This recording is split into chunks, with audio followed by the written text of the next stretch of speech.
আর একটা থাকে সালফার। কি কি বলছি আমি? একটা ক্যালসিয়াম আর একটা থাকে সালফার জিপসামের মধ্যে। এখন গাছের ভুট্টার জন্য এই সালফারটা খুব গুরুত্বপূর্ণ, বুঝতে পারছেন?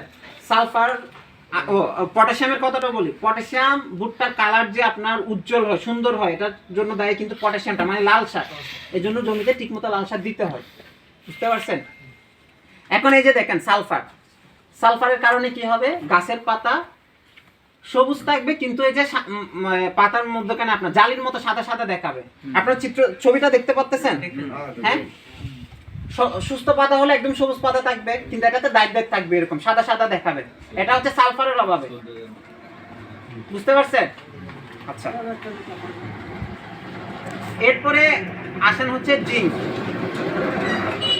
জিঙ্কের হলে ওইটা হচ্ছে আপনার পুরো পাতা এরকম সাদা সাদা দেখাবে, আর জিঙ্কের হচ্ছে গাছের মাছ বরাবর, অর্থাৎ শিরা যেটা ইয়ে আছে মাঝখান বরাবর দুই পাশে হচ্ছে সাদা থাকবে। এই যে এই ছবিটা দেখেন, বুঝতে পারছেন এটা? হ্যাঁ, এটা হচ্ছে দস্তার অভাব, ঠিক আছে?